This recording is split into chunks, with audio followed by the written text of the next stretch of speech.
టమాటోలు టమాటోలే తాజా తాజా టమాటోలే. ఏం బాబు కిలో టమాటాలు ఎలాగా? నంబర్ 1 పళ్ళు బాబు, కేజీ 20 రూపాయలే తీసుకోండి. మరి టమాటాలకి గ్యారంటీ ఉందా? అదేంటి బాబు టమాటాలకు గ్యారంటీ ఏంటి? మరి డబ్బులు ఇస్తున్నప్పుడు గ్యారంటీ ఉండాలి కదా. గ్యారంటీ లేకపోతే ఊపిరి కూడా పీల్చుకోను నేను. బాబు ఇక్కడ టమాటాలకు వారం రోజులు గ్యారంటీ బాబు. ఇది గ్యారంటీ అంటే. ఓ కిలో టమాటాలు ఇవ్వమ్మా. ఎంత? కేజీ 120 బాబు. 120? సరే ఇంకో ఉంటాను. అదేంట్రా ఇద్దరం ఒక దగ్గరే కదా కొన్నాం. 20 రూపాయలు టమాటాలు 120 రూపాయలకి ఎందుకు అమ్మాం? ఇలాంటి వాళ్ళకి అలాగే చెయ్యాలరా, లేకపోతే గ్యారంటీ కావాలంటే ఎదవ గ్యారంటీ. మీరు చూసి నవ్వుకోవచ్చు, కానీ ఫినాన్షియల్ వరల్డ్ లో కూడా జరిగేది ఇదే. మనం ఈ సో కాల్డ్ గ్యారంటీ అనే వర్డ్ కి ఇచ్చే ఇంపార్టెన్స్ ఏదైతే ఉందో దాన్నే యూఎస్పీలో వాడుకొని మనకు అవసరం లేని ప్రోడక్ట్స్ అన్ని అంటగడుతుంటారు. అందులోనూ బిగ్ టైమ్ ఈ స్కామ్స్ జరిగేది ఈ యూలిప్ ప్రోడక్ట్స్ తోనే.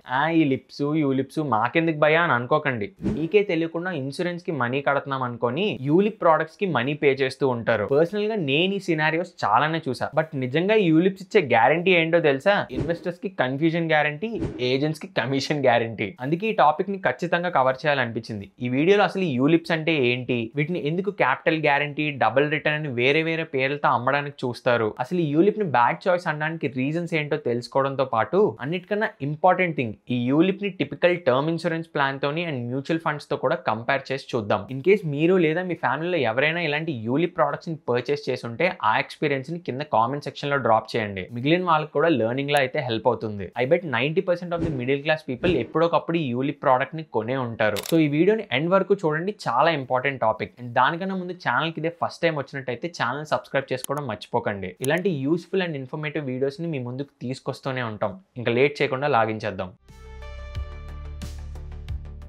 యూలిప్ అంటే యూనిట్ లింక్ ఇన్సూరెన్స్ ప్లాన్. పేరులో ఉన్నట్టుగానే ఇది ఇన్వెస్ట్మెంట్ అండ్ ఇన్సూరెన్స్ ఒక కాంబినేషన్. ఇది ఎగ్జాక్ట్లీ ఎలా వర్క్ అవుతుందంటే, పాలసీ హోల్డర్స్ ఈ యూలిప్ ప్లాన్ కి పే చేసే ప్రీమియమ్స్ ఏమైతే ఉన్నాయో ఆ మనీలో మెజారిటీ పార్ట్ ని స్పెసిఫిక్ ఫండ్స్ లో అయితే ఇన్వెస్ట్ చేస్తారు. ఈ ఫండ్స్ కూడా మ్యూచువల్ ఫండ్ లాంటి సిమిలర్ స్ట్రక్చర్స్ లోనే వర్క్ అవుతాయి. లైక్ ఈక్విటీ, డెట్, హైబ్రిడ్ ఇలా డిఫరెంట్ ఫండ్స్ లోని ఆ ఇన్సూరెన్స్ కంపెనీస్ ఈ మనీని పార్క్ చేస్తాయి. అండ్ దాంతో పాటు కొంచెం మనీని లైఫ్ ఇన్సూరెన్స్ కవర్ కి కూడా అలొకేట్ చేస్తారు. సో వినడానికి అయితే ఇది చాలా బాగుంది కదా. ఒకే ప్రీమియం తో మనకి ఇన్వెస్ట్మెంట్స్ వస్తున్నాయి అండ్ ఇన్సూరెన్స్ కవర్ కూడా వస్తుంది. డబుల్ ధమాకా అనిపిస్తుంది కదా. బట్ అప్పుడే కన్క్లూజన్ కి రావద్దు. దీనిలో కొంచెం డీప్ డైవ్ చేసి చూద్దాం. ఫస్ట్ ఈ యూలిప్ రిలేటెడ్ గా టాక్సేషన్ అర్థం చేసుకుందాం. ఈ యూలిప్ ఇన్వెస్ట్మెంట్స్ మీద ఓల్డ్ ట్యాక్స్ రెజ్యూమ్ లో అయితే 1.5 lakh వరకు ఏటీసీ డిడక్షన్స్ అయితే మనం తీసుకోవచ్చు. అంటే దీనివల్ల మన టాక్సిబుల్ ఇన్కమ్ ఏదైతే ఉందో దాన్ని అయితే తగ్గించుకోవడానికి హెల్ప్ అవుతుంది. అండ్ ఆల్సో ఈ యూలిప్స్ కి ప్రీమియమ్స్ పే చేస్తూ ఉంటాం కదా, ఆ premiums in year 2.5 lakh or దానికన్నా తక్కువ కడుతున్నట్టయితే ఈ పాలసీ మెచ్యూర్ అయ్యాక మనకు వచ్చే రిటర్న్స్ ఏవైతే ఉన్నాయో అది కంప్లీట్ గా tax free. In case 2.5 lakh కన్నా ఎక్కువ ప్రీమియమ్స్ మనం కడుతున్నట్టయితే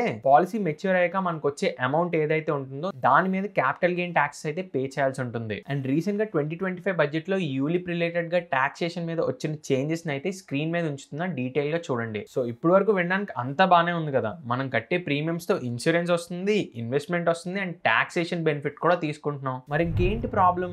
బట్ రియల్ ప్రాబ్లం ఇక్కడే స్టార్ట్ అవుతుంది. అదే మిస్ సెల్లింగ్. పెద్దాయన కొన్ని సంవత్సరాలు కష్టపడిన తర్వాత వచ్చిన రిటైర్మెంట్ డబ్బును పట్టుకొని ఎఫ్డి చేసేందుకు బ్యాంక్ వెళ్ళారు. ఎఫ్డి కన్నా ఎక్కువ రిటర్న్స్ ఇచ్చే ఒక పాలసీ ఉందని, ఇందులో అయితే ఇన్సూరెన్స్ కూడా ఉంటుందని, జస్ట్ ఒక్కసారి డబ్బులు కడితే చాలని చెప్పి ఈ యూలిప్ ప్లాన్ ని అతనికి అమ్మేశారు బ్యాంక్ ఆర్ఎం. అయితే ఆ పెద్ద ఆయనకి ప్రతి సంవత్సరం ప్రీమియం కట్టాలన్న విషయం మళ్ళీ సంవత్సరానికి తెలిసింది. పైగా తన డబ్బుల్ని 5 years వరకు తీసుకోలేరని, ఇవన్నిటికీ ఒప్పుకున్నట్టు తన పాలసీ డాక్యుమెంట్ కూడా సైన్ చేశాడని తెలిసి ఇంకా ఏం చేయలేక హెల్ప్లెస్ గా మిగిలిపోయాడు అతను. ఇంకో కేసులో ఈ యూలిప్ ని అమ్మడమే కాకుండా చాలా రెక్లెస్ గా ఆ పాలసీ కొన్న మదర్ పేరు మీద కాకుండా వాళ్ళ మైనర్ డాటర్ పేరు మీద పాలసీని ఇష్యూ చేశారు. అసలు ఈ యూలిప్ ని ఫస్ట్ గా కన్సిడర్ చేసేదే ఇన్సూరెన్స్ అనే ఆస్పెక్ట్ తో. ఇప్పుడు ఆ పాలసీ డిపెండెంటే లేని ఆ డాటర్ పేరు మీద ఉంటే అది ఇంకెవరికి లాభం చెప్పండి. కొన్నిసార్లు ఎఫ్డి కన్నా బెటర్ రేట్ అంటారు, ఇంకొన్నిసార్లు మ్యూచువల్ ఫండ్స్ అని చెప్పి అమ్మేస్తారు, ఇంకొకసారి ఇన్సూరెన్స్ అంటారు, ఇంకొకసారి చైల్డ్ ప్లాన్ అంటారు. టర్మ్ ప్లాన్లో అయితే మనం పెట్టిన డబ్బులు వెనక్కి రావు. ఇక్కడైతే పెట్టిన డబ్బులతో పాటు రిటర్న్ కూడా వెనక్కి వస్తుందని చెప్పి అమ్ముతారు. ఇలా వన్ టైం ఇన్వెస్ట్మెంట్ అని, క్యాపిటల్ గ్యారంటీ అని, డబుల్ రిటర్న్ అని, నో లాక్ ఇన్ అని, బైక్లు ఇస్తామని, వాట్ నాట్. పోనీ ఇన్ని కన్ఫ్యూజన్లు ఎందుకు, నేను బ్యాంకులో డబ్బులు దాచుకుందాం అని వెళ్తే అక్కడ కూడా మిస్ సెల్ చేస్తారు. లాకర్ కావాలంటే యూలిప్ తీసుకోవాలి, లోన్ కావాలన్నా యూలిప్ తీసుకోవాలి. మ్యాండేటరీ కాకపోయినా ఈ ప్రోడక్ట్స్ అన్నిటిని మనకి అంటగడుతూ ఉంటారు. బట్ వై యూలిప్ని ఎందుకు ఇంతలా మిస్ సెల్ చేస్తున్నారు? థియరీలో ఉన్నంత సింపుల్గా ఈ యూలిప్ ప్లాన్స్ అయితే ఉండవు. వీటిని క్లియర్గా ఎక్స్ప్లెయిన్ చేస్తే ఎవరు కొనరు. దానికి రీజనే ఛార్జెస్. సో కొంచెం మీ గుండెని గట్టిగా చేసుకొని వినండి. దీంట్లో ఉండే ఛార్జెస్ని చదువుతాను. Premium allocation charge, policy administration charge, fund management charge, mortality charge, discontinuance charge, fund switching charge, partial withdrawal charge, top up charge, riders charge, miscellaneous charge, premium redirection charge, guarantee charge. ఈ ఛార్జెస్ అన్నిటితో పాటు జిఎస్టీని కూడా కలుపుకోండి. So ఇన్ని charges ఈ ULIPs మీద ఉన్నప్పుడు ఒకసారి ఆలోచించండి, నిజంగా మనకి రిటర్న్ వర్కౌట్ అవుతుందా అని. అండ్ ఈ ఛార్జెస్ అన్నిటిలో కొన్ని ఛార్జెస్ గురించి అయితే మీకు తప్పకుండా తెలియాలి. అవి ఇప్పుడు ఎక్స్ప్లెయిన్ చేస్తా. ఫండ్ మేనేజ్మెంట్ ఛార్జ్, ఇది మీ ఇన్వెస్ట్మెంట్స్ని మేనేజ్ చేసినందుకు గాను ఫండ్ హౌస్ మీకు వేసే ఛార్జ్. జస్ట్ లైక్ మ్యూచువల్ ఫండ్స్కి ఎక్స్పెన్స్ రేషియో ఎలా ఉంటుందో ఈ యూలిప్ ప్లాన్స్కి ఫండ్ మేనేజ్మెంట్ ఛార్జ్ కూడా. ఈ ఛార్జెస్ ఇయర్లీ మ్యాక్స్ 1.35% మాత్రమే ఉండాలి. అండ్ ఒకవేళ పాలసీని డిస్కంటిన్యూ చేస్తున్నాం అనుకోండి, అప్పుడు ఈ ఫండ్ మేనేజ్మెంట్ ఛార్జ్ అయితే 0.5% మించి ఉండకూడదు. And next discontinuous charge. ఈ లాక్ ఇన్ పీరియడ్ కన్నా ముందే పాలసీని ఆపేస్తే సరెండర్ ఛార్జెస్ అయితే పే చేయాల్సి ఉంటుంది. ఈ ఛార్జ్ మాక్సిమం 6,000 రూపీస్ లేదా 6% ఆఫ్ ప్రీమియం. ఈ రెండిట్లో ఏది తక్కువగా ఉంటే దాన్ని ఛార్జ్ కింద కలెక్ట్ చేయాలని IRDAI లిమిట్ పెట్టింది. మోర్టాలిటీ ఛార్జెస్, యూలిప్ లో లైఫ్ కవర్ ప్రొవైడ్ చేసినందుకు గాను కంపెనీ మన మీద వేసే ఛార్జ్ ఇది. IRDAI ఫిక్స్ చేసిన మోర్టాలిటీ రేట్స్ ఆధారంగా మీ ఏజ్, జెండర్, హెల్త్ లాంటి ఫ్యాక్టర్స్ ని కన్సిడర్ చేసి ఈ ఛార్జ్ అయితే విధిస్తారు. అయితే ఈ ఛార్జ్ ని డైరెక్ట్ గా ప్రీమియమ్స్ నుంచి డిడక్ట్ చేయకుండా మన మనీ ఇన్వెస్ట్ అయ్యాక అలొకేట్ అయ్యే యూనిట్స్ ఉంటాయి చూడండి, ఆ యూనిట్స్ నుంచి అయితే డిడక్ట్ చేస్తారు. అండ్ 2010 కి ముందు ఈ యూలిప్స్ లో అయితే పాలసీ అడ్మినిస్ట్రేషన్ ఛార్జెస్ ఆల్మోస్ట్ 60% అయితే ఉండేవి. ఫర్ ఎగ్జాంపుల్ మనం ఒక 1 lakh ఇయర్లీ ప్రీమియమ్స్ కడుతున్నాం అనుకోండి, దాంట్లో 60,000 ఓన్లీ పాలసీ అడ్మినిస్ట్రేషన్ ఛార్జెస్ కి అండ్ 40,000 ఇన్వెస్ట్మెంట్ కి అయితే వెళ్ళేది. ఇలా అడ్మినిస్ట్రేటివ్ ఛార్జెస్ అని, ఫండ్ స్విచ్చింగ్ ఛార్జెస్ అని రకరకాల ఛార్జెస్ ఈ యూలిప్స్ లో ఇన్వాల్వ్ అయి ఉంటాయి. ఇవేం అర్థం అవ్వకుండానే మనం ప్రీమియమ్స్ అయితే పే చేసేస్తూ ఉంటాం. అందుకే IRDAI ఈ మ్యాటర్ ని కొంచెం సీరియస్ గా తీసుకొని ఈ ఛార్జెస్ మీద లిమిట్స్ తో పాటు ఈ ఛార్జెస్ అన్నిటిని పాలసీ డాక్యుమెంట్ లో క్లియర్ గా మెన్షన్ చేయాలని అయితే రూల్స్ ని పాస్ చేసింది. ఈ ఛార్జెస్ అన్ని ఆ పాలసీ డాక్యుమెంట్ లో ఉన్నా కూడా మనం చేసే పని ఆ ఏజెంట్ ఎక్స్ మార్క్ పెట్టిన దగ్గర సిగ్నేచర్ చేయడం. సో ఈ ఛార్జెస్ అన్నిటిని అర్థం చేసుకోకుండా యూలిప్ ప్లాన్స్ అయితే పర్చేస్ చేయకండి. అండ్ ఈ ఛార్జెస్ రిలేటెడ్ గా క్లియర్ అండర్స్టాండింగ్ కోసం ఒక టేబుల్ ప్రిపేర్ చేసి ఇక్కడ ప్లేస్ చేసిన పాజ్ చేసుకుని అయితే చదవడానికి ట్రై చేయండి, లేదా స్క్రీన్ షాట్ తీసుకోండి. And here comes the real part. అసలు ఈ యూలిప్స్ ని బ్యాడ్ ఇన్వెస్ట్మెంట్ చాయిస్ కింద ఎందుకు కన్సిడర్ చేస్తారో బ్రేక్ డౌన్ చేసి చూద్దాం. ఫస్ట్ ఈ యూలిప్లోని ఇన్సూరెన్స్ ఆస్పెక్ట్ ఏదైతే ఉందో దాని గురించి మాట్లాడుకుందాం. అసలు మన ఇన్సూరెన్స్ తీసుకోవాలనుకునే మోటో ఏంటి? మనకేమైనా అయితే ఆ సిచ్యువేషన్లో మన ఫ్యామిలీ ఫినాన్షియల్గా ఎలాంటి ఛాలెంజెస్ ఫేస్ చేయకూడదని మన ఇన్సూరెన్స్ కవర్ని అయితే తీసుకుంటాం, అంతే కదా. That includes loans, EMIs, dependence ఎక్కువ మంది ఉంటే వాళ్ళ ఎక్స్పెన్సెస్, అండ్ చిల్డ్రన్ ఉంటే వాళ్ళ ఎడ్యుకేషన్ ఎక్స్పెన్సెస్ కూడా సరిపోయేలా మన లైఫ్ ఇన్సూరెన్స్ కవర్ అమౌంట్ అయితే ఉండాలి. ఐడియల్గా ఈ లైఫ్ ఇన్సూరెన్స్ కవర్ అమౌంట్ ఎంత ఉండాలంటే 15 to 20 times of your annual income ఉంటే సరిపోతుంది. And in case loans and EMIs బాగా ఎక్కువ ఉన్నాయి అనిపిస్తే ఈ కవర్ అమౌంట్ ని ఇంకా ఎక్కువగా ప్లాన్ చేసుకోవాలి. For example 50,000 per month salary earn చేసే ఇండివిజువల్ ని తీసుకుంటే ఇయర్లీ ఇన్కమ్ వచ్చేసి 6 lakh అవుతుంది. ఈ కేసులో 6 lakh into 20 times చేస్తే 1.2 crore అవుతుంది. So 1 crore to 1.2 crore cover amount అయితే మినిమం గా మెయింటైన్ చేయడానికి ట్రై చేయాలి. బట్ ఈ యూలిప్స్ లో మనకు వచ్చే ఇన్సూరెన్స్ కవర్ ఎంతో తెలుసా? IRDAI రూల్స్ ప్రకారం మనం పే చేసే ప్రీమియం ఎంత అయితే ఉందో దానికి at least 10 times of insurance cover అయితే ఆ యూలిప్ ఆఫర్ చేయాల్సి ఉంటుంది. ఇన్ కేస్ మనం యూలిప్ గురించి యాన్యువల్ ప్రీమియం ఒక 50,000 కడుతూ ఉంటే దానికి టిపికల్ గా మనకు వచ్చే లైఫ్ కవర్ జస్ట్ 5 lakh మాత్రమే. అదే ఇయర్లీ 1 lakh ప్రీమియం కడుతుంటే మనకు వచ్చే లైఫ్ కవర్ 10 lakh. అదే in case yearly 2.5 lakh premiums కడుతూ ఉంటే మనకు వచ్చే లైఫ్ కవర్ 25 lakh అవుతుంది. ఇంతకు మించి లైఫ్ కవర్ ఉండదా అంటే ఉంటాయి, కానీ దానికి మళ్ళీ ఎక్స్ట్రా ప్రీమియమ్స్ అండ్ ఛార్జెస్ అయితే పే చేయాల్సి ఉంటుంది. ఆ కేసులో మీకు వచ్చే రిటర్న్స్ కూడా తగ్గిపోతాయి. అండ్ అదే మీరు సింపుల్ టర్మ్ ప్లాన్ తీసుకుంటే ఒక 30 years ఉన్న ఇండివిజువల్ కి 1 crore టర్మ్ ప్లాన్ అనేది జస్ట్ బిలో 15,000 వచ్చేస్తుంది. అండ్ ఈ ప్రీమియం అమౌంట్ ఏదైతే ఉందో ఏజ్ బట్టి, హెల్త్ ని బట్టి మారుతూ ఉంటుంది. బట్ అలా చూసుకున్నా కూడా యూలిప్ ప్రొవైడ్ చేసే లైఫ్ కవర్ ఏదైతే ఉందో దానికన్నా చాలా రీజనబుల్ ప్రైస్ లోనే మీకు ఒక టర్మ్ ఇన్సూరెన్స్ అయితే దొరికేస్తుంది. అండ్ ఈ టర్మ్ ప్లాన్ కూడా మీరు యంగ్ ఏజ్ లో తీసుకున్నప్పుడు ప్రీమియమ్స్ కూడా తక్కువ ఉంటాయి. అండ్ ఈ ప్రీమియం ఫిక్స్డ్ ఉంటుంది. అండ్ అదే ప్రీమియం ని మీరు టెన్యూర్ ఫినిష్ అయ్యే వరకు పే చేసుకోవచ్చు. టర్మ్ ఇన్సూరెన్స్ లో ఏమొస్తుంది సార్, మీరు చస్తే కానీ డబ్బులు రావు, కానీ ఇక్కడైతే బతుకున్న డబ్బులు వస్తాయి, చచ్చిపోయిన డబ్బులు వస్తాయి. నాకు తెలుసు చాలా మంది ఈ పాయింట్ పట్టుకుని ఆర్గ్యూ చేస్తారు. టర్మ్ ఇన్సూరెన్స్ లో ఆ పాలసీ హోల్డర్ డెత్ అయితేనే డబ్బులు వస్తాయి, అదే యూలిప్ లో అయితే డెత్ కేసులో కూడా డబ్బులు వస్తాయి, బతుకున్నా కూడా డబ్బులు వస్తాయి అని. ఇలాంటివన్నీ కూడా మనలాంటి మిడిల్ క్లాస్ లో ఉన్న వాళ్ళకి గ్రీడ్ ని పెంచడానికే. మీరే ఆలోచించండి, మనం బైక్ డ్రైవ్ చేసినప్పుడు హెల్మెట్ పెట్టుకుంటున్నాం అంటే దాని అర్థం ఏంటి? మనకి ఇన్ కేసు ఏమైనా యాక్సిడెంట్ అయితే దాని నుంచి ప్రొటెక్ట్ చేసుకోవడానికి కదా. జస్ట్ బికాస్ మనం హెల్మెట్ పెట్టుకున్నాం కదా అని దాని నుంచి ఎప్పుడు బెనిఫిట్ వస్తుందని వెయిట్ చేయం కదా. లైఫ్ ఇన్సూరెన్స్ పర్పస్ కూడా అలాగే ఉండాలి. ఈ టర్మ్ ఇన్సూరెన్స్ కూడా మన లైఫ్ కి ఒక హెల్మెట్ లాంటిది మాత్రమే. ఇన్ కేస్ అన్ఫార్చునేట్ డెత్ అయినట్టయితే ఆ పర్సన్ యొక్క డిపెండెన్స్ కి ఎలాంటి ఫైనాన్షియల్ ఛాలెంజెస్ రాకుండా ఉండేలా చూసేది ఈ టర్మ్ ఇన్సూరెన్స్. అండ్ ఆ ప్రొటెక్షన్ జాబ్ ఏదైతే ఉందో అది టర్మ్ ఇన్సూరెన్స్ పర్ఫెక్ట్ గా ఫుల్ఫిల్ చేస్తుంది. అండ్ అదే యూలిప్ తీసుకుంటే యూలిప్ ఒక టర్మ్ ఏదైతే ఉందో అది 10 years అవ్వచ్చు, 15 years అవ్వచ్చు, 20 years అవ్వచ్చు. ఈ డ్యూరేషన్ ఏదైతే ఉందో అది అవ్వగానే మనకి లైఫ్ ఇన్సూరెన్స్ కవర్ కూడా ఆగిపోతుంది. అప్పుడు మీరు ఇన్వెస్ట్ చేసిన మనీతో పాటు ఏమైనా రిటర్న్స్ వస్తాయేమో కానీ ఆ టైంలో మీకు ఇన్సూరెన్స్ కవర్ అనేది ఉండదు. ఇది మీకు క్లియర్ గా అర్థం అవ్వాలంటే ఒక ఎగ్జాంపుల్ తో ఎక్స్ప్లెయిన్ చేస్తా. రాంబో ఒక 25 years ఉన్నప్పుడు యూలిప్ ప్లాన్ ని పర్చేస్ చేశాడు అనుకుందాం for 20 years tenure. So policy end అయ్యే టర్మ్ కి రాంబో పే చేసిన అమౌంట్ టోటల్ గా 20 lakh అయితే అవుతుంది. సో రాంబోకి 45 years వచ్చినప్పుడు ఈ పాలసీ టర్మ్ అయితే ఫినిష్ అవుతుంది. వన్స్ ఈ పాలసీ ఎండ్ అవగానే లైఫ్ ఇన్సూరెన్స్ పార్ట్ ఏదైతే ఉందో అది ఇంకా రాంబోకి ఉండదు. అండ్ ఆ టైం కి మనం పే చేసిన ప్రీమియమ్స్ తో పాటు ఓవరాల్ గా వర్కౌట్ అయిన రిటర్న్ ని కలిపి మనకి ఆ ఇన్సూరెన్స్ కంపెనీ అయితే తిరిగిస్తుంది. సో ఇన్ కేస్ ఈ 20 years అవ్వక ముందే మధ్యలో ఎప్పుడైనా యాక్సిడెంటల్ గా రాంబోకి డెత్ అయినట్టయితే ఆ టైంలో రాంబోకి వచ్చేది ఈ మూడిట్లో ఏదో ఒకటే. First thing sum assured, second thing fund value, third thing 105% of total premiums paid till date. So ఈ మూడిట్లో దేని వాల్యూ ఎక్కువ ఉంటే ఆ అమౌంట్ మాత్రమే రాంబో ఒక నామినీస్ కి వెళ్తుంది. మనం అనుకున్నట్టు 1 lakh రూపీ యాన్యువల్ ప్రీమియం అయినట్టయితే పాలసీ టర్మ్ 20 years కదా. సో ఇన్ కేస్ 7 years అయ్యాక అంటే 32 years ఉన్నప్పుడు రాంబోకి అన్ఫార్చునేట్ గా డెత్ సిచ్యువేషన్ వస్తే అప్పటి వరకు రాంబో పే చేసిన ప్రీమియమ్స్ ఏవైతే ఉన్నాయో అది 7 lakh అవుతుంది. సో 105% ఆఫ్ ప్రీమియమ్స్ పేడ్ చూసినట్టయితే 7,35,000 రూపీస్ అవుతుంది. ఆ పాలసీ యొక్క సమ్ అష్యూర్డ్ చూసినట్టయితే 10 lakh and fund value at the time of death 6,50,000 ఉందనుకుందాం. సో ఈ కేసులో సమ్ అష్యూర్డ్ అమౌంట్ ఎక్కువ ఉంది కాబట్టి ఆ అమౌంట్ మాత్రమే రాంబో ఒక నామినీస్ కి వెళ్తుంది. మిగిలిన ఏ బెనిఫిట్స్ కూడా రాంబోకి అయితే వర్తించవు. సో ఇది మీరు జాగ్రత్తగా గుర్తుపెట్టుకోవాల్సిన పాయింట్. అయితే ఇక్కడ యూలిప్స్ రిలేటెడ్ గా ఇంకొక ఇంపార్టెంట్ పాయింట్ అయితే డిస్కస్ చేయాలి. మార్కెట్ లో కొన్నిసార్లు పాలసీ హోల్డర్ ఒక డెత్ అయినా కూడా మెచ్యూరిటీ టైం కి ఫండ్ వాల్యూ ఎంత అయితే ఉందో ఆ అమౌంట్ నామినీకి వస్తుందన్న మాటలు అయితే వినిపిస్తాయి. బట్ ఆ యూలిప్స్ కొంచెం డిఫరెంట్ గా ఉంటాయి. వాటిని చైల్డ్ ప్లాన్స్ అంటారు. అండ్ దాంట్లో ప్రీమియం వేవ్ ఆఫ్ అని, పాలసీ హోల్డర్ డెత్ అయితే కంపెనీ అన్ని ప్రీమియమ్స్ కట్టుకొని మెచ్యూరిటీ టైం కి మీకు మనీ ఇస్తుందని ఇలా రకరకాల పాయింట్స్ అయితే హైలైట్ చేస్తూ ఉంటారు. బట్ అవన్నీ కూడా నార్మల్ యూలిప్స్ లో ఉండవు. అవన్నీ కూడా చైల్డ్ యూలిప్స్. సో ఆ కేసెస్ లో ప్రీమియమ్స్ తో పాటు చార్జెస్ కూడా చాలా ఎక్కువ ఉంటే గుర్తుపెట్టుకోండి.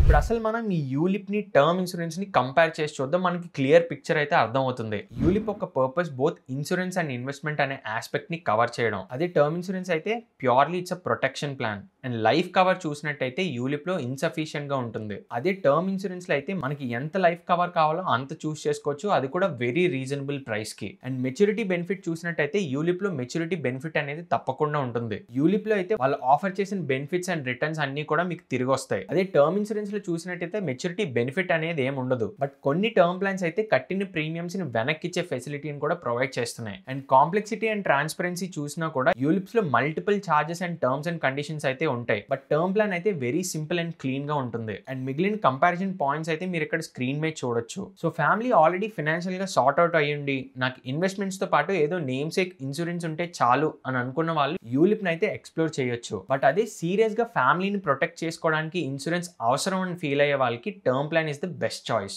అండ్ ఇన్ కేస్ మీకు ఈ టర్మ్ ఇన్సూరెన్స్ గురించి ఎక్కువ ఐడియా లేక దీని గురించి తెలుసుకుందాం అనుకున్నట్టయితే you can actually book a free advisor call from Ditto. Ditto is a spam free insurance advisory platform. ఇక్కడ మీకు నచ్చిన టైంలో కాల్ బుక్ చేసుకుంటే డిటో ఒక అడ్వైజర్సే మీకు కాల్ చేసి ఈ టర్మ్ ఇన్సూరెన్స్ రిలేటెడ్ గా కంప్లీట్ నాలెడ్జ్ అయితే షేర్ చేస్తారు. ఆ తర్వాత మీకు నచ్చితేనే అక్కడ పాలసీ తీసుకోవచ్చు. ఊరికే కాల్ చేసి మిమ్మల్ని అయితే ఇబ్బంది పెట్టరు. అండ్ అన్నిటికన్నా ఇంపార్టెంట్ థింగ్ ఏంటంటే వీళ్ళు టర్మ్ ఇన్సూరెన్స్ తప్ప ఇంకా ఎలాంటి ఇన్సూరెన్స్ ని మిస్ సెల్ అయితే చేయరు. సో మీకు టర్మ్ ఇన్సూరెన్స్ ఇంపార్టెన్స్ అర్థమయ్యి ఇంకా టర్మ్ ప్లాన్ లేనట్టయితే కింద డిస్క్రిప్షన్ అండ్ కామెంట్ సెక్షన్ లో అయితే లింక్ ఉంచుతున్నాను. అక్కడ క్లిక్ చేసి మీరు ఫ్రీ కాల్ అయితే బుక్ చేసుకోవచ్చు. ఇన్ కేస్ ఈ వీడియో మీకు వాల్యూని యాడ్ చేసింది అనిపిస్తే ఆ రిఫరల్ లింక్స్ ని యూజ్ చేసి కాల్ బుక్ చేసుకోండి. ఛానల్ కి కూడా హెల్ప్ అవుతుంది. Now let's get into the most important topic, returns.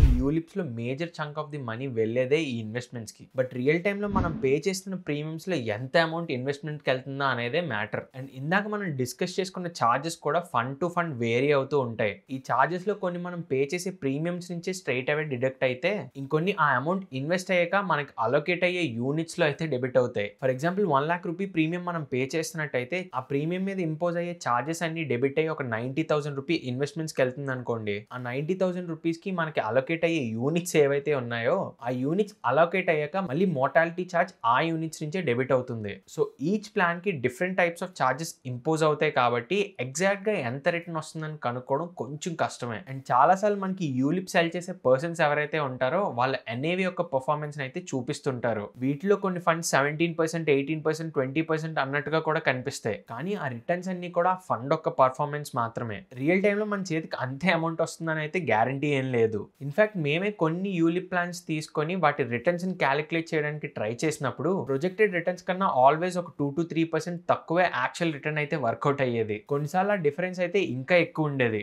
మరి రిటర్న్స్ రిలేటెడ్ గా ఇన్ఫోని ఎలా తెలుసుకోవాలి అంటే, మీకు పాలసీ డాక్యుమెంట్ లోనే బెనిఫిట్ ఇల్లస్ట్రేషన్ అనే టేబుల్ అయితే అవైలబుల్ గా ఉంచుతారు. దాన్ని రిఫర్ చేస్తే మీకు అర్థమయ్యే ఛాన్స్ అయితే కొంచెం ఉంది. అగైన్ IRDA రూల్స్ ప్రకారం ఈ రిటర్న్స్ కూడా 4% అండ్ 8% కేసెస్ లో మాత్రమే క్యాలిక్యులేట్ చేసి ఆ టేబుల్లో ఉంచుతారు. కొన్నిసార్లు దీనికన్నా బెటర్ రిటర్న్ డెలివర్ చేయొచ్చు, లేదా వర్స్ట్ రిటర్న్ కూడా డెలివర్ చేయొచ్చు. మరి చార్జెస్, కన్ఫ్యూజన్స్ అన్ని కలిపి మనకి ఎంత రిటర్న్ వర్కౌట్ అవుతుందంటే,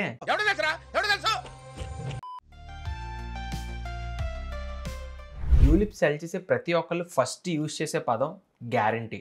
అసలు ఈ గ్యారంటీకి ఎంతవరకు గ్యారంటీ ఉందో ఒకసారి చూద్దాం. మార్కెట్స్ గురించి మినిమం ఐడియా ఉన్న అందరికీ తెలుసు లాంగ్ రన్ లో క్యాపిటల్ లాస్ అనేది చాలా చాలా రేర్ గా జరుగుతుందని. అలాంటిది యూలిప్స్ కి 10 to 20 years ఆఫ్ ఇన్వెస్ట్మెంట్ హారైజన్ ఉంది. ఆ కేసులో కూడా క్యాపిటల్ లాస్ అనేది చాలా చాలా రేర్ గా జరుగుతుంది. బట్ ఇక్కడే క్యాపిటల్ గ్యారంటీ అనే వర్డ్ ని యూజ్ చేసి ఆ ఫీచర్ ని మన పాలసీలో యాడ్ చేసినందుకు కూడా ఎక్స్ట్రాగా చార్జెస్ వేస్తారు. ఈ క్యాపిటల్ గ్యారంటీ ఎలా వర్క్ అవుతుందంటే, for example 1 lakh per annum premium ని మనం 20 years కట్టినట్టయితే 20 lakhs మన ఇన్వెస్ట్మెంట్ అమౌంట్ అయితే అవుతుంది.